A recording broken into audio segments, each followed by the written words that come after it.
ഡിസ്നിയുടെ the lion king എന്ന പ്രശസ്ത cartoon സിനിമയെ ആസ്പദമാക്കി 2019 പുറത്തിറക്കിയ ഒരു കമ്പ്യൂട്ടർ ആനിമേറ്റഡ് മ്യൂസിക്കൽ ഡ്രാമ ഫിലിമാണ് ദ ലയൺ കിങ്. ഒരുപാട് കളക്ഷൻ വാരിക്കൂട്ടി വമ്പൻ ഹിറ്റായ ഈ സിനിമയാണ് നമ്മൾ ഇന്ന് നോക്കുന്നത്. സിനിമയുടെ തുടക്കത്തിൽ കാണിക്കുന്നത് ഒരു കാടാണ്. ആ കാട്ടിലെ ജീവികളെല്ലാം പ്രത്യേക തരത്തിലുള്ള വിളംബരം കേട്ട് കൂട്ടത്തോടെ ഒരിടത്തേക്ക് പോകുന്നു. സീബ്രകളും ജിറാഫും ആനയും തുടങ്ങി എല്ലാ ജീവികളും കൂട്ടത്തോടെ ചെല്ലുന്നത് അവരുടെയൊക്കെ രാജാവായ മുഫാസയുടെ അടുത്തേക്കാണ്. കൂട്ടത്തിനിടയിലൂടെ മുഫാസയുടെ മന്ത്രിയായ കുരങ്ങൻ ഒരു വേരുമായി അവിടേക്ക് കയറി വരുന്നു. ശേഷം മുഫാസ തന്റെ റാണിയുടെ അടുത്തേക്ക് ചെല്ലുന്നു. അവർക്ക് ഒരു കുഞ്ഞ് പിറന്നിരിക്കുകയാണ്. ഉടൻ കുരങ്ങൻ അവിടേക്ക് വന്ന് തന്റെ കയ്യിലിരുന്ന വേര് മുറിച്ചുകൊണ്ട് അതിന്റെ മഷി ഉപയോഗിച്ച് അവന്റെ നെറ്റിയിൽ വരയ്ക്കുകയും ശേഷം അവനെ എടുത്തുകൊണ്ട് ജനങ്ങളുടെ അടുത്തേക്ക് ചെല്ലുകയും അവരുടെ ഭാവി രാജകുമാരനെ ഉയർത്തി കാണിക്കുകയും ചെയ്യുന്നു. രാജകുമാരനെ കണ്ട് എല്ലാവരും സന്തോഷത്തോടെ തുള്ളിച്ചാടിക്കൊണ്ടിരിക്കുകയാണ്. ഇവിടെ വെച്ച് സിനിമ തുടങ്ങുന്നു. പിന്നീട് കാണിക്കുന്നത് മുഫാസയുടെ അനിയനായ സ്കാറിനെയാണ്. പെട്ടെന്ന് മുഫാസയുടെ സേവകൻ അവിടേക്ക് വരികയും നിങ്ങളുടെ ചേട്ടന്റെ മകനെ കാണാൻ എന്തുകൊണ്ടാണ് ഇന്ന് വരാഞ്ഞതെന്നും നിങ്ങളോട് രാജാവിനെ ഒന്ന് പോയി കാണാൻ പറഞ്ഞിട്ടുണ്ടെന്നും സാസു പറയുന്നു. എനിക്കങ്ങനെ ഒരുത്തനെയും കാണേണ്ട ആവശ്യമില്ലെന്ന് പറഞ്ഞുകൊണ്ട് സ്കാർ സാസുവിന് നേരെ തിരിയുകയും അവന്റെ പുറത്തേക്ക് ചാടി വീഴുകയും ചെയ്യുന്നു. എന്നെ ഒന്നും ചെയ്യരുതെന്നൊക്കെ പറഞ്ഞുകൊണ്ട് സാസു വിളിക്കുമെങ്കിലും സ്കാർ അവനെ തിന്നാൻ ശ്രമിക്കുകയും പെട്ടെന്ന് മുഫാസ അവിടേക്ക് കയറി വരികയും ചെയ്യും. എന്റെ മകനായ സിംബയുടെ ചടങ്ങിന്റെ സമയത്ത് നീ എന്താണ് വരാതിരുന്നതെന്ന് മുഫാസ ചോദിക്കുമ്പോൾ അത് ഞാൻ മറന്നുപോയതുകൊണ്ടാണെന്നൊക്കെ സ്കാർ പറയുന്നു. യഥാർത്ഥത്തിൽ സിംബ ജനിച്ചിട്ടില്ലായിരുന്നുവെങ്കിൽ അടുത്ത രാജാവാകേണ്ടത് സ്കാർ ആയിരുന്നു. അതിന്റെ ദേഷ്യത്തിലാണ് അവനുള്ളത്. കുറച്ചുനേരം അവർ തമ്മിൽ സംസാരിച്ച ശേഷം എനിക്ക് പകരം ഇനി ഭാവിയിലെ രാജാവ് നിന്റെ മകനല്ലേ എന്നും ഇനിയിപ്പോ അങ്ങനെ തന്നെ നടന്നോട്ടെ എന്നും പറഞ്ഞുകൊണ്ട് സ്കാർ അവിടെ നിന്ന് ഇറങ്ങിപ്പോകും. അവൻ എന്റെ മകനോട് ദേഷ്യമുണ്ടെന്നും ഞാനിപ്പോ എന്ത് ചെയ്യാനാണെന്നും ഒക്കെ മുഫാസ പറയുമ്പോൾ അയാളെ ഇവിടെ നിന്ന് നാട് കടത്തുന്നതായിരിക്കും നല്ലതെന്ന് സാസു പറയും. അവൻ എന്റെ അനിയനാണ്, ഇത് അവന്റെയും വീടാണ്, ഞാൻ രാജാവായിരിക്കുന്നിടത്തോളം കാലം അവൻ ഇവിടെ തന്നെ ഉണ്ടാവുമെന്ന് മുഫാസ പറയും. അന്ന് രാത്രി കുരങ്ങൻ മരത്തിലേക്ക് നോക്കുമ്പോൾ കുറച്ച് ജീവികൾ ഇരിക്കുന്നതായി കാണുകയും അവിടെയുള്ള കുറച്ചുകൂടി ജീവികളെ പിടിച്ച് കൂട്ടമായി ആ ഭാഗത്തേക്ക് വെച്ച ശേഷം പൊടിയെടുത്ത് അവയുടെ മുകളിലേക്ക് ഊതുകയും ശേഷം നോക്കുമ്പോൾ അവിടെ ഒരു സിംഹത്തിന്റെ രൂപം വന്നതായി കാണുകയും ചെയ്യും. അത് സിംബയുടെ അടയാളമായി അയാൾ അവിടെ രേഖപ്പെടുത്തിയിരിക്കും. അങ്ങനെ പിറ്റേന്ന് രാവിലെ ആകുന്നു. സിംബ നേരെ അച്ഛന്റെ മുകളിലേക്കൊക്കെ ചാടി കയറി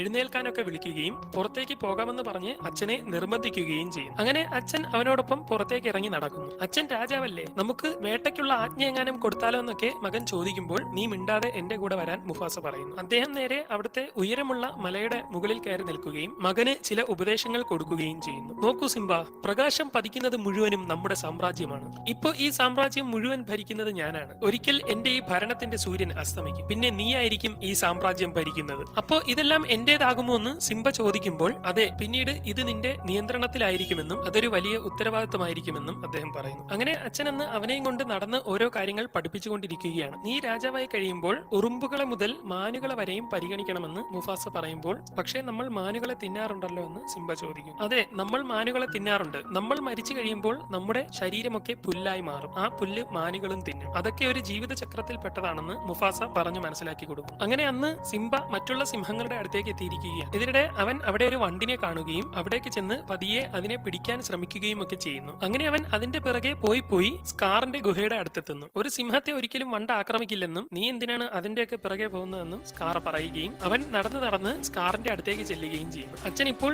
എനിക്ക് ഈ സാമ്രാജ്യം മുഴുവൻ കാണിച്ചു തന്നതേ ഉള്ളൂ എന്നും അധികം വൈകാതെ ഞാനാണ് ഇതെല്ലാം ഭരിക്കുന്നതെന്ന് അദ്ദേഹം പറഞ്ഞു എന്നും അവൻ പറഞ്ഞു. ഒന്ന് ആലോചിച്ച് നോക്കിയേ, ഞാൻ രാജാവായി കഴിഞ്ഞാൽ കൊച്ചച്ഛൻ എന്ത് ചെയ്യണമെന്ന് വരെ ഞാനായിരിക്കും കൽപ്പിക്കുന്നതെന്ന് അവൻ പറയുകയും സ്കാറിന് ദേഷ്യം തോന്നുകയും ചെയ്യും. നിന്റെ അച്ഛൻ ആ ഉയർന്ന മലയ്ക്കപ്പുറം എന്താണെന്ന് കാണിച്ചു തന്നുവെന്ന് സ്കാർ ചോദിക്കുന്നു. അങ്ങോട്ടൊരിക്കലും പോകരുതെന്നാണ് അച്ഛൻ പറഞ്ഞതെന്ന് അവൻ പറയുമ്പോൾ അത് ശരിയാണെന്നും നീ കുഞ്ഞായതുകൊണ്ട് അതിനപ്പുറത്തുള്ളത് എന്താണെന്ന് പറഞ്ഞു തരാത്തതാണെന്നും ഒക്കെ അയാൾ പറയും. അവിടെ എന്താണെന്ന് ചോദിച്ചുകൊണ്ട് അവൻ സ്കാറിന്റെ പിറകെ ചെല്ലുമ്പോൾ അവിടെ വളരെ പ്രത്യേകതയുള്ള ഒരു സ്ഥലമാണെന്നും നീ വലുതായി കഴിഞ്ഞിട്ടൊക്കെ അങ്ങോട്ട് പോയാൽ മതിയെന്നും സ്കാർ മനഃപൂർവ്വം അവനോട് പറഞ്ഞു കൊടുക്കുന്നു. നിനക്ക് അത്ര നിർബന്ധമാണെങ്കിൽ സ്വന്തമായി അവിടേക്ക് പോയി നോക്കിക്കൊള്ളാനും ഞാൻ ഇങ്ങനെ പറഞ്ഞ കാര്യം മറ്റാരോടും പറയരുതെന്നും സ്കാർ അവനോട് പറയും. യഥാർത്ഥത്തിൽ അവനെ മനഃപൂർവ്വം സ്കാർ അവിടേക്ക് പറഞ്ഞു വിടാൻ ശ്രമിക്കുകയാണ്. അന്ന് അവൻ അമ്മയുടെ അടുത്തേക്ക് ചെന്ന ശേഷം തന്റെ കൂട്ടുകാരിയായ നാളയെ കൂടെ വരാൻ വിളിക്കുന്നു. എവിടെ പോകാനാണെന്ന് അമ്മ ചോദിക്കുമ്പോൾ പുഴക്കര വരെ ഒന്ന് പോകാനാണെന്ന് അവൻ പറയുന്നു. പുഴക്കരയിൽ മാത്രമേ പോകാവൂ എന്നും എന്തായാലും നിങ്ങളോടൊപ്പം സാസുവും വരുമെന്നും അമ്മ പറയുന്നു. അങ്ങനെ സാസുവിനോടൊപ്പം അവർ പുഴക്കരയിലേക്ക് പോവുകയാണ്. ഞാൻ യഥാർത്ഥത്തിൽ നിന്നെ വിളിച്ചത് പുഴക്കരയിലേക്ക് പോകാനല്ലെന്നും ഒരു പ്രത്യേക തരത്തിലുള്ള സ്ഥലത്തെ പറ്റി അറിഞ്ഞുവെന്നും അവിടേക്ക് പോകാനാണെന്നും സിംബ പറയുന്നു. വല്ല അപകടവും പിടിച്ച സ്ഥലമാണോ എന്നൊക്കെ ചോദിക്കുമ്പോൾ വലിയവരൊക്കെ അവിടെ പോയിട്ടുള്ളതാണെന്നും കുഴപ്പമൊന്നുമില്ലെന്നും ഒക്കെ സിംബ പറയുന്നു. പക്ഷെ അവിടെ പോകണമെങ്കിൽ സാസുവിനെ ആദ്യം ഒഴിവാക്കണം, അതിനൊരു വഴിയുണ്ടെന്ന് പറഞ്ഞുകൊണ്ട് അവർ സാസുവിനോട് കളിക്കുന്നത് പോലെ ഓരോ പരിപാടി കാണിക്കുകയും മറ്റ് ജീവികളോടൊപ്പമൊക്കെ മുന്നോട്ട് ഓടുകയും ചെയ്യുന്നു. അങ്ങനെ പോയി അവർ പുഴക്കരയിൽ എത്തുകയും അവിടെ വെച്ച് പല മൃഗങ്ങളുടെയും കൂടെ കൂടുകയും വലിയ വലിയ ജീവികളുടെയൊക്കെ ഇടയിലൂടെ അവർ ഓടാൻ തുടങ്ങുകയും ചെയ്യുന്നു. അവർ പോകുന്ന പോകുന്നതിന്റെയൊക്കെ പിറകെ എങ്ങനെയെങ്കിലും സാസുവും ചെല്ലാൻ ശ്രമിക്കുകയാണ്. ഈ ഭാഗത്ത് വളരെ മനോഹരമായ ഒരു പാട്ടാണ്. ആ പാട്ടും പാടിക്കൊണ്ട് ഡാൻസ് ഒക്കെ കളിച്ച് അവർ ജീവികളുടെയൊക്കെ ഇടയിൽ കയറുകയും അവരുടെയൊക്കെ കൂട്ടത്തിനൊത്ത് ഓടുകയും ചെയ്യുന്നു. ഇതോടെ സാസു അവരിൽ നിന്ന് വിട്ടുപോവുകയും അവരെ കണ്ടുപിടിക്കാൻ പറ്റാത്ത അവസ്ഥയാവുകയും ചെയ്യുന്നു. അങ്ങനെ സാസു ഇല്ലാതെ അവർ വളരെ ദൂരം നടന്ന് സ്കാർ പറഞ്ഞ സ്ഥലത്തിന്റെ അടുത്തെത്തുകയും അവിടെ വെച്ച് അവർ തമാശയ്ക്ക് വഴക്കുണ്ടാക്കി ഉരുണ്ട് ഒരു സ്ഥലത്ത് വീണ് അടികൂടിക്കൊണ്ടിരിക്കുകയും ചെയ്യുന്നു. അപ്പോഴാണ് സിംബ ആ സ്ഥലം ശ്രദ്ധിക്കുന്നത്. അവർ നോക്കുമ്പോൾ വളരെ ഭീകരമായ ഒരു സ്ഥലമാണ് അവിടെ. അവർ അതുവഴി മുന്നോട്ട് നടന്നു നോക്കുമ്പോൾ ഒരുപാട് ജീവികളുടെ അസ്ഥികൂടവും തിളയ്ക്കുന്ന വെള്ളവും ഒക്കെ അവിടെ കാണുന്നു. ഇതായിരിക്കും കൊച്ചച്ഛൻ പറഞ്ഞ സ്ഥലമെന്നും നമുക്ക് ഇവിടെയൊക്കെ ഒന്ന് നോക്കാമെന്നും പറഞ്ഞുകൊണ്ട് അവർ അവിടമൊക്കെ നോക്കി നടക്കുന്നു. ആകെപ്പാടെ ഒരു ഭീകരമായ അന്തരീക്ഷമാണ് ആ സ്ഥലത്തിനുള്ളത്. മണ്ണൊക്കെ ഇടിഞ്ഞു വീഴുന്നത് കണ്ട് അവർ മുകളിലോട്ടൊക്കെ നോക്കുമെങ്കിലും എങ്ങും ആരെയും കാണുന്നില്ല. യഥാർത്ഥത്തിൽ അവിടെ ചില ജീവികൾ ഒളിഞ്ഞിരിക്കുന്നുണ്ട്. അവർ മുന്നോട്ട് പോയി സിംബ ഒരു സ്ഥലത്തേക്ക് കയറുമ്പോൾ അങ്ങോട്ട് പോകണ്ടെന്നും അത് അപകടമാണെന്നും നാളെ വിളിച്ചു പറയുന്നു. എനിക്ക് അപകടമൊന്നും ഒരു പേടിയുമില്ലെന്ന് അവൻ പറയുമ്പോൾ അവന്റെ ശബ്ദത്തിന്റെ എക്കോ അടിക്കുന്നതായി അവർ കേൾക്കുകയും ഇത് നല്ല രസമുണ്ടെന്നൊക്കെ പറഞ്ഞു നിൽക്കുകയും ചെയ്യുന്നു. നമ്മൾ ഇവിടെ നിൽക്കുന്നത് അത്ര ബുദ്ധിയല്ലെന്ന് തോന്നുന്നുവെന്ന് നാളെ പറഞ്ഞുകൊണ്ടിരിക്കുന്നതിനിടെ അവരുടെ പിന്നിലൂടെയൊക്കെ ചില ജീവികൾ വരുന്നു. ഇത് കണ്ട് അവർ രണ്ടുപേരും ഓടി വന്ന് ഒരുമിച്ച് നിൽക്കുമെങ്കിലും കുറെ കഴുതപ്പുലികൾ അവരെ മുഴുവൻ വളഞ്ഞിരിക്കുകയാണ്. ഇന്ന് രാത്രി നമ്മുടെ അത്താഴത്തിന് എന്തായാലും 2 കുട്ടികളാണല്ലോ എന്ന് പറഞ്ഞുകൊണ്ട് ഒരുത്തൻ അവിടേക്ക് വരുന്നത് കണ്ട് അവർ പേടിച്ചു നിൽക്കുമ്പോൾ പെട്ടെന്ന് അവരുടെ പിന്നിൽ നിന്ന് ഒരു ശബ്ദം കേൾക്കുന്നു. നോക്കുമ്പോൾ ആ കഴുതപ്പുലികളുടെ നേതാവായ ഷെൻസിയാണത്. ഇത് മുഫാസയുടെ മകനായ ഭാവി രാജാവല്ലേ എന്ന് പറഞ്ഞുകൊണ്ട് അവർ അവിടേക്ക് ഇറങ്ങി വരുമ്പോൾ നിങ്ങൾക്ക് എന്നെ ഒന്നും ചെയ്യാൻ കഴിയില്ലെന്ന് പറഞ്ഞുകൊണ്ട് അവൻ വെല്ലുവിളിക്കുന്നു. ഇത് കേട്ട് അവൾ ചിരിച്ചുകൊണ്ട്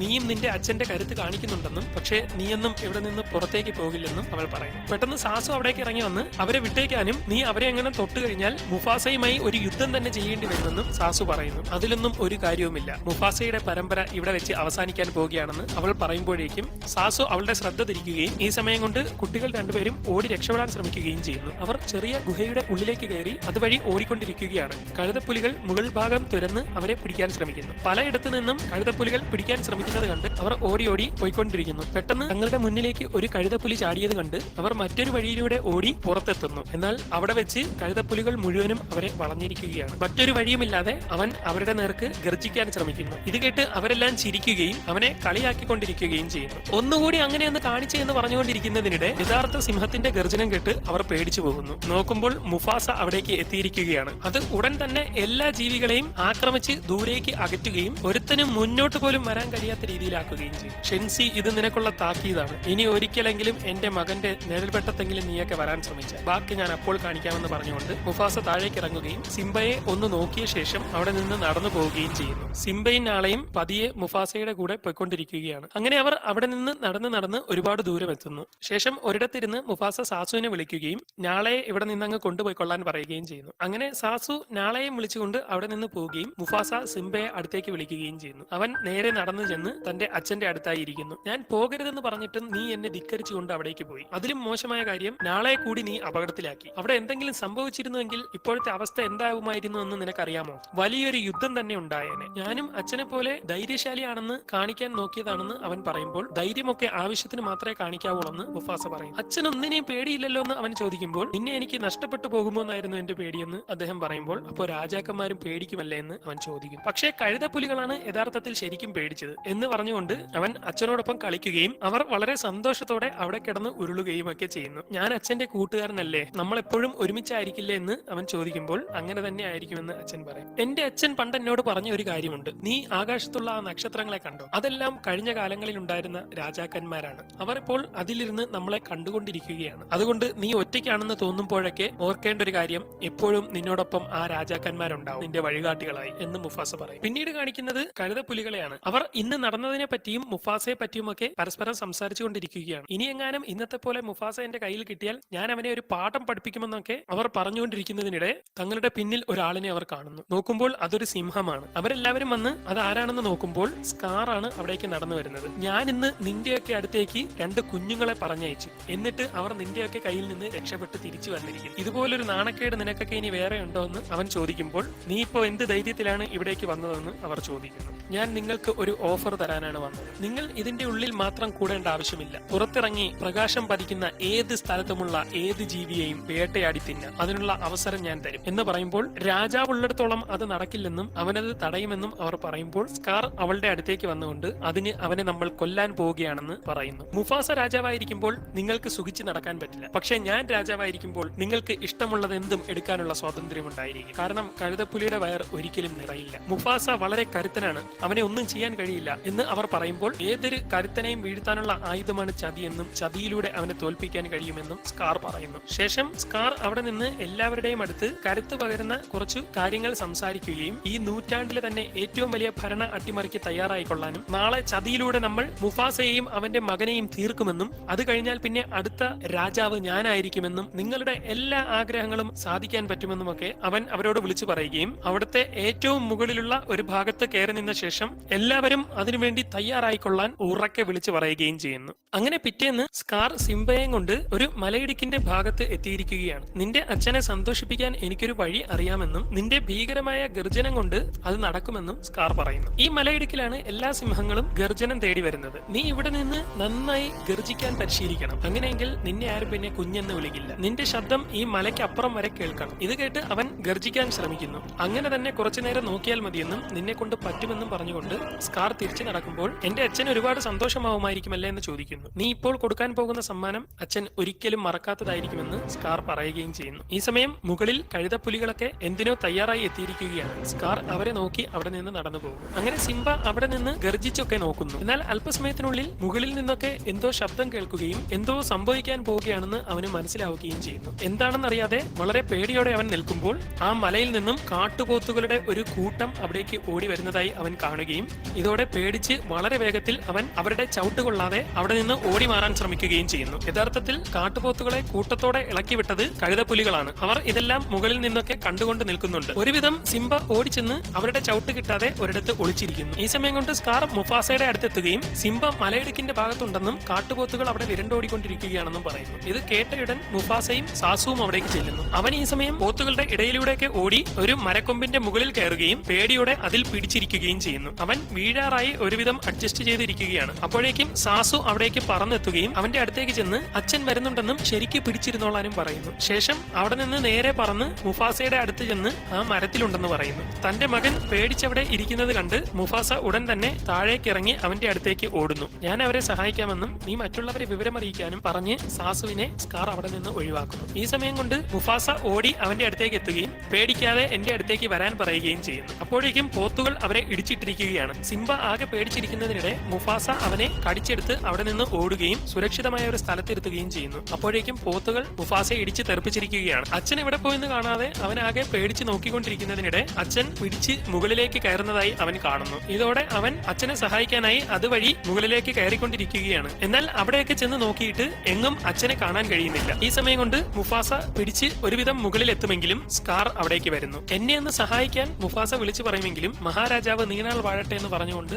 അവൻ മുഫാസയെ അടിച്ച് താഴേക്ക് ഇടുന്നു. സിംബ നോക്കുമ്പോൾ അച്ഛൻ താഴേക്ക് വീഴുന്നതാണ് കാണുന്നത്. അങ്ങനെ പോത്തുകളെല്ലാം പോയി കഴിഞ്ഞ ശേഷം സിംബ താഴേക്ക് ഇറങ്ങി വരുന്നു. അവിടെയൊക്കെ നോക്കുമ്പോൾ അച്ഛൻ മറിഞ്ഞു കിടക്കുന്നതാണ് അവൻ കാണുന്നത്. ഈ കാഴ്ച കണ്ട് അവൻ അവിടേക്ക് ചെന്ന് തന്റെ അച്ഛനെ വിളിച്ചു നോക്കുന്നു. എഴുന്നേക്കച്ച, എന്നെ വിട്ട് പോകല്ലേ എന്നൊക്കെ പറഞ്ഞ് അവൻ കരഞ്ഞുകൊണ്ട് വിളിക്കുമെങ്കിലും അച്ഛന് യാതൊരു അനക്കവുമില്ല. അവൻ ആരെങ്കിലും സഹായിക്കണമെന്നൊക്കെ ഉറക്കെ വിളിക്കുമെങ്കിലും അവിടെയെങ്ങും ആരെയും കാണുന്നില്ല. അങ്ങനെ സങ്കടം സഹിക്കാൻ കഴിയാതെ അവൻ അച്ഛനോടൊപ്പം ചേർന്ന് കിടക്കുന്നു. പെട്ടെന്ന് സ്കാർ അവിടേക്ക് വരികയും നീ എന്താണ് ഈ ചെയ്തതെന്നൊക്കെ അവനോട് ചോദിക്കുകയും ചെയ്യുന്നു. കാട്ടുപോത്തുകൾ വന്നപ്പോൾ അച്ഛൻ എന്നെ രക്ഷിക്കാൻ ശ്രമിച്ചതാണെന്നും ഒരു അപകടം പറ്റിയതാണെന്നും ഒക്കെ അവൻ പറയുമെങ്കിലും നിന്നെ കാരണമാണ് രാജാവ് മരിച്ചതെന്നും നീ അങ്ങനെയൊക്കെ ചെയ്തില്ലായിരുന്നെങ്കിൽ രാജാവ് ഇപ്പോഴും ജീവിച്ചിരിക്കുമായിരുന്നു എന്നൊക്കെ അയാൾ പറഞ്ഞുകൊണ്ടിരിക്കുകയാണ്. നീ എന്തായാലും ഈ ചെയ്തത് വളരെ മോശമായി പോയി. നിന്റെ അമ്മ എന്തായിരിക്കും നിന്നെ പറ്റി വിചാരിക്കുന്നത്? അച്ഛന്റെ മരണത്തിന് കാരണക്കാരനായ ഒരു മകനാണ് നീ എന്നല്ലേ വിചാരിക്കൂ. ഞാനിനി എന്ത് ചെയ്യുമെന്ന് അവൻ ചോദിക്കുമ്പോൾ നീ ഇനി ഇവിടെ നിൽക്കാൻ പാടില്ലെന്നും ഇവിടെ നിന്ന് എങ്ങോട്ടെങ്കിലും ഓടി രക്ഷപ്പെടാനും സ്കാർ പറയുന്നു. ഇത് കേട്ട് അവൻ പേടിയോടെ അവിടെ നിന്ന് ഓടിപ്പോകുന്നു. ഉടൻ കുറച്ച് കഴുതപ്പുലികൾ അവിടേക്ക് വരികയും അവനെ അങ്ങ് തീർത്തേക്കാൻ അവരോട് പറയുകയും ചെയ്യുന്നു. അവൻ നോക്കുമ്പോൾ കഴുതപ്പുലികൾ കൂട്ടത്തോടെ തന്റെ പിറകെ വരികയാണ്. അവൻ അവരിൽ നിന്നെല്ലാം രക്ഷപ്പെടാൻ വേണ്ടി കട്ടയ്ക്ക് ഓടിക്കൊണ്ടിരിക്കുന്നു. അവർ എങ്ങനെയെങ്കിലും അവനെ കൊല്ലാനായി പിറകെ ചെന്നുകൊണ്ടിരിക്കുകയാണ്.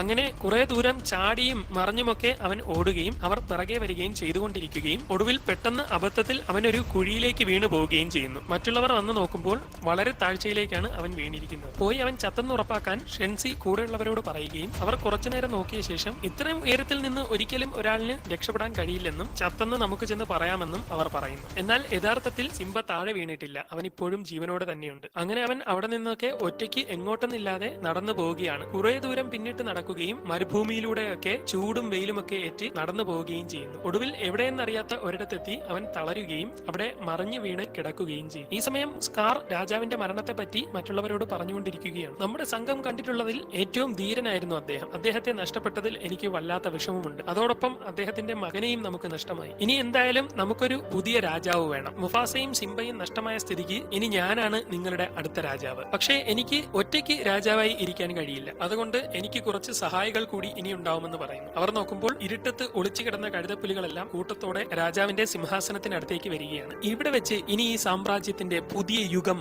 ആരംഭിക്കുകയാണെന്ന് സ്കാർ പറയുന്നു. ഇതൊക്കെ കണ്ട് എല്ലാവരും ആകെ പേടിച്ചു നിൽക്കുകയാണ്. ആ സാമ്രാജ്യം ദുഷ്ടന്മാരുടെ കയ്യിലായി കഴിഞ്ഞിരിക്കുന്നു. ഇതൊക്കെ കണ്ട് സാസുവും കുരങ്ങനും ആകെ വിഷമിച്ചിരിക്കുകയാണ്. ഉടൻ അയാൾ നടന്നു ചെന്ന് സിംബയുടെ രൂപം വെട്ടിക്കളയുന്നു. ഈ സമയം സിംബ ഒരിടത്ത് തളർന്നു കിടക്കുകയാണ്. ഉടൻ കുറെ കഴുകന്മാർ അവിടേക്ക് പറന്നിറങ്ങുകയും അവനെ തിന്നാൻ ശ്രമിക്കുകയും ചെയ്യുന്നു. പെട്ടെന്നൊരു കഴുകൻ നോക്കുമ്പോൾ ദൂരെ നിന്ന് ഒരാൾ വളരെ വേഗത്തിൽ ഓടി വന്നുകൊണ്ടിരിക്കുകയാണ്. യഥാർത്ഥത്തിൽ അതൊരു കാട്ടുപന്നിയാണ്. അത് അവിടേക്ക് വരുന്നതോടെ എല്ലാം പറന്നു പോകുന്നു. പക്ഷെ എനിക്ക് ഒരു കഴുകനെ പോലും പിടിക്കാൻ പറ്റിയില്ലല്ലോ എന്നൊക്കെ പറഞ്ഞുകൊണ്ട് അവൻ ആകെ വിഷമിച്ചിരിക്കുന്നു. അവന്റെ പുറത്ത് ചെറിയ ഒരു ജീവി കൂടിയുണ്ട്. അപ്പോഴാണ് അവർ അവിടെ കിടക്കുന്ന ആളിനെ ശ്രദ്ധിക്കുന്നത്. അതൊരു സിംഹമല്ലേ എന്നൊക്കെ ചോദിക്കുമ്പോൾ അതിനുള്ള സാധ്യതയില്ലെന്നൊക്കെ പറഞ്ഞുകൊണ്ട് അവർ അവന്റെ അടുത്ത് ചെന്ന് പരിശോധിക്കുകയും പല്ല് കണ്ടയുടൻ ഇതൊരു സിംഹമാണെന്ന് പറഞ്ഞുകൊണ്ട് ടിമ്മൻ എന്ന ആ ജീവി ഓടാൻ ശ്രമിക്കുകയും ചെയ്യുന്നു. പേടിക്കേണ്ട, അതൊരു കുഞ്ഞു സിംഹമല്ലേ, നമുക്ക് ഇപ്പോഴേ അവനെ നമ്മുടെ കൂടെ നിർത്തി കഴിഞ്ഞാൽ വളർന്നു വരുമ്പോൾ നമ്മളുടെ കൂട്ടത്തിൽ ഒരു സിംഹമുണ്ടെന്ന് പറഞ്ഞ് നമുക്ക് വലിയ ആളാവാമെന്നൊക്കെ അവൻ പറയുന്നു. അങ്ങനെ അവർ ഓരോ കാര്യങ്ങൾ പറഞ്ഞ് സംസാരിച്ചുകൊണ്ടിരിക്കുന്നതിനിടെ സിംബ എഴുന്നേൽക്കുകയും നിങ്ങളൊക്കെ ആരാണെന്ന് ചോദിക്കുകയും ചെയ്യും. ഞാൻ പൂമ്പയാണ്, ഇതെന്റെ കൂട്ടുകാരൻ ടിമ്മനാണെന്ന് അവർ പറയുന്നു. നീ എവിടെ നിന്നാണ് വരുന്നതെന്നും എന്താണ് സംഭവിച്ചതെന്നൊക്കെ അവർ ചോദിക്കുമ്പോൾ എനിക്ക് അതിനെയൊന്നും പറ്റി സംസാരിക്കാൻ താല്പര്യമില്ലെന്നും ഞാൻ ആകെ തകർന്നിരിക്കുകയാണെന്നും അവൻ പറയുന്നു. അങ്ങനത്തെ പ്രശ്നങ്ങൾ നിനക്കുണ്ടെങ്കിൽ ഇനി അതിനെ പറ്റിയൊന്നും ചിന്തിക്കേണ്ട. നമ്മളോടൊപ്പം കൂടി പുതിയൊരു ജീവിതം തുടങ്ങിക്കോ. ഈ ലോകം മുഴുവൻ നിനക്കെതിരെ തിരിഞ്ഞാൽ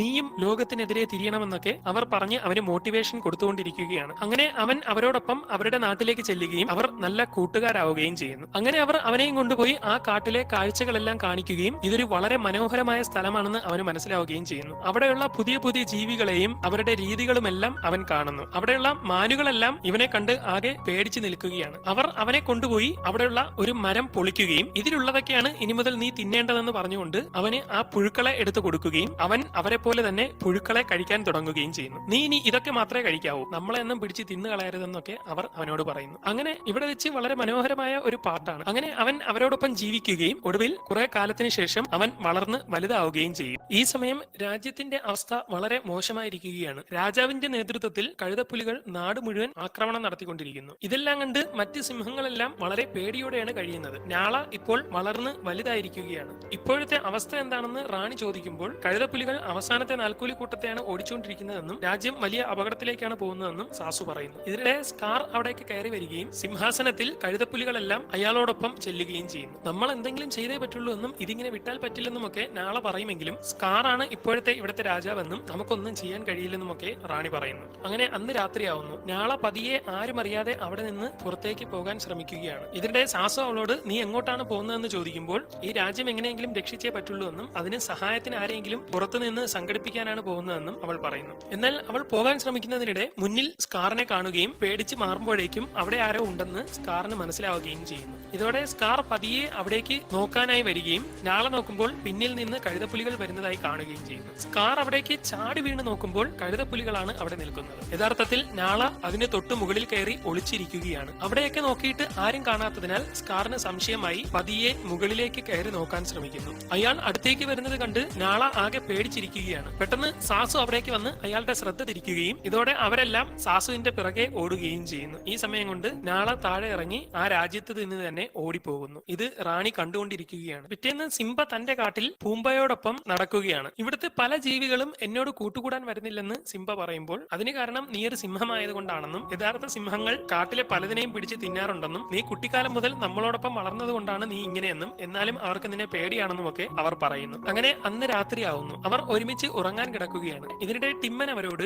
ആകാശത്ത് മിന്നിക്കത്തുന്ന ആ സാധനം കണ്ടോ, അതെന്തായിരിക്കുമെന്ന് ചോദിക്കുന്നു. അത് ചിലപ്പോ ഗ്യാസ് നിറഞ്ഞ പന്തുകളോ മിന്നാമിനിങ്ങിനെ പോലുള്ള ഏതെങ്കിലും ജീവികളോ ആയിരിക്കുമെന്ന് അവർ പറയുന്നു. നിനക്ക് എന്താണ് തോന്നുന്നതെന്ന് ചോദിക്കുമ്പോൾ അതിനെപ്പറ്റി പണ്ടൊരാൾ എന്നോട് പറഞ്ഞിട്ടുണ്ടെന്നും അതിന്റെ യഥാർത്ഥ പേര് നക്ഷത്രമാണെന്നും അവയെല്ലാം പണ്ട് മരിച്ചുപോയ രാജാക്കന്മാരാണെന്നും അവർ നമ്മളെ നോക്കിക്കൊണ്ടിരിക്കുകയാണെന്നും ഒക്കെ സിംബ പറയുന്നു. ഇത് കേട്ട് അവർ ഒരുപാട് ചിരിക്കുകയും നിനക്ക് പ്രാന്താണെന്ന് പറഞ്ഞുകൊണ്ട് അവനെ കളിയാക്കുകയും ഒക്കെ ചെയ്യുന്നു. എന്നാൽ അവന് അച്ഛനെ ഓർത്ത് ആകെ വിഷമമാവുകയും അവിടെ നിന്ന് എഴുന്നേറ്റ് പോയ ശേഷം വിഷമത്തോടെ ഒരിടത്ത് നിന്ന് നക്ഷത്രങ്ങളെ നോക്കിയിരിക്കുകയും ചെയ്യും. ഇതോടെ അവന് നല്ല വിഷമമായിട്ടുണ്ടെന്ന് പുമ്പയ്ക്കും ടിമ്മനും മനസ്സിലാവുന്നു. ഇതിനിടെ സിംബ ഒന്ന് തലയാട്ടുമ്പോൾ അവന്റെ ദേഹത്ത് നിന്ന് കുറച്ച് രോമം പറന്നു പോകുന്നു. അത് കാറ്റത്ത് പറന്ന് നടക്കുകയും പിറ്റേന്ന് രാവിലെ പറന്ന് ഒരു വെള്ളത്തിൽ വീണ് അതിലൂടെ ഒരുപാട് ദൂരം ഒഴുകി പോവുകയും ചെയ്യും. ഒഴുകി പോയിക്കൊണ്ടിരിക്കുന്നതിനിടെ ഒരു കിളി അതിനെയും കൊത്തിയെടുത്ത് പറന്നു പോവുകയും അത് പറന്ന് നേരെ തന്റെ കൂടുണ്ടാക്കാനായി കൊണ്ടുവയ്ക്കുകയും ചെയ്യുന്നു. എന്നാൽ അമ്മക്കിളി അത് വേണ്ടെന്ന് പറഞ്ഞുകൊണ്ട് കടിച്ചു തുപ്പി കളയുകയും അത് താഴേക്ക് വന്ന് മരത്തിന്റെ ഇലയിലിരിക്കുമ്പോൾ ഒരു ജിറാഫ് അത് കഴിക്കുകയും ചെയ്യുന്നു. പിന്നീട് കാണിക്കുന്നത് ഒരു ചാണകമുരുട്ടിയാണ്. ജിറാഫിന്റെ ചാണകം ഉരുട്ടി അത് കൊണ്ടുപോകുന്നതിനിടെ ആ ചാണകത്തിൽ സിംബയുടെ രോമം ഇരിക്കുന്നുണ്ട്. അത് മുകളിൽ ഒരിടത്തുനിന്ന് ഉരുട്ടി വിടുന്നതിനിടെ ചാണകം തകർന്നു പൊടിഞ്ഞു പോവുകയും കാറ്റടിച്ച് അതിൽ നിന്ന് സിംബയുടെ രോമം പറന്ന് ദൂരേക്ക് പോവുകയും ചെയ്യും. ഒരുപാട് മണൽ കാറ്റിലൊക്കെ പെട്ട് അത് മുകളിലേക്ക് പറന്ന് നടക്കുകയും ഒരു ഉറുമ്പിൻ കൂട്ടത്തിനിടയിൽ വീഴുമ്പോഴേക്കും ഉറുമ്പ് അതും കടിച്ചെടുത്ത് കൂട്ടത്തിനൊപ്പം മുന്നോട്ട് പോവുകയും ചെയ്യുന്നു. ആ ഉറുമ്പുകൾ ഇതുമായി പോകുന്നത് മരത്തിലിരുന്ന കുരങ്ങൻ കാണുകയും ആ രോമം എടുത്തു നോക്കിയ ശേഷം അത് സിംബയുടെ രോമമാണെന്ന് മനസ്സിലാക്കിക്കൊണ്ട് കുരങ്ങൻ നേരെ ചെന്ന് സിംബ ജീവനോടെ ഉണ്ടെന്ന് പറഞ്ഞുകൊണ്ട് അവന്റെ ചിത്രത്തിൽ ചുവന്ന മഷി തേക്കുന്നു. ഈ സമയം പുമ്പയും ടിമ്മനും കൂട്ടുകാരും ഒക്കെ കാട്ടിലൂടെ വളരെ സന്തോഷത്തോടെ പാട്ടൊക്കെ പാടി നടന്നു വരികയാണ്. പെട്ടെന്നൊരു സിംഹം അവരുടെ നേർക്ക് ചാടി വീഴുകയും എല്ലാവരും ഓടി രക്ഷപ്പെടാൻ ശ്രമിക്കുകയും ഒക്കെ ചെയ്യുന്നു. യഥാർത്ഥത്തിൽ അത് ഞാളയാണ്. അവൾ നേരെ പുമ്പയെ ലക്ഷ്യം വെക്കുകയും പുമ്പയെ പിടിക്കാനായി അവന്റെ പിറകെ ഓടുകയും ചെയ്യുന്നു. കുറെ ദൂരം അവന്റെ പിറകെ ഓടി ഒടുവിൽ വഴി തീർന്നു പോവുകയും ഇതോടെ ഒന്നും ചെയ്യാൻ കഴിയാതെ പുമ്പ അവളുടെ മുന്നിൽ നിൽക്കുമ്പോൾ അവളുടെ മുകളിലേക്ക് മറ്റൊരു സിംഹം ചാടി വീഴുകയും ചെയ്യും. അങ്ങനെ സിംബയും നാളെയും അടിയുണ്ടാക്കിക്കൊണ്ടിരിക്കുന്നതിനിടെ കുട്ടിക്കാലത്ത് ചെയ്തതുപോലെ അവൾ ചെയ്യുകയും ഇതോടെ അവൾ ഞാളയാണെന്ന് അവന് മനസ്സിലാവുകയും ചെയ്യുന്നു. അപ്പോഴാണ് അത് സിംബയാണെന്ന് അവൾ അറിയുന്നത്. അവൾക്ക് വിശ്വസിക്കാൻ കഴിയാതെ നിൽക്കുകയാണ്. ഇത് ഞാൻ തന്നെയാണെന്ന് അവൻ പറയുമ്പോൾ എനിക്ക് വിശ്വസിക്കാൻ കഴിയുന്നില്ലെന്നും അത്ഭുതമാണെന്നും ഒക്കെ പറഞ്ഞ് അവർ നിൽക്കുകയാണ്. അപ്പോഴേക്കും പുമ്പയും ടിമ്മനും അവിടേക്ക് വരുന്നു. നിങ്ങൾ തമ്മിൽ എങ്ങനെയാ പരിചയമെന്നൊക്കെ ചോദിക്കുമ്പോൾ എന്റെ ഏറ്റവും അടുത്ത കൂട്ടുകാരിയായ നാളെയാണിതെന്നൊക്കെ സിംബ പറയുന്നു. നീ ഇവിടെ കൂടിക്കൊള്ളാൻ അവൻ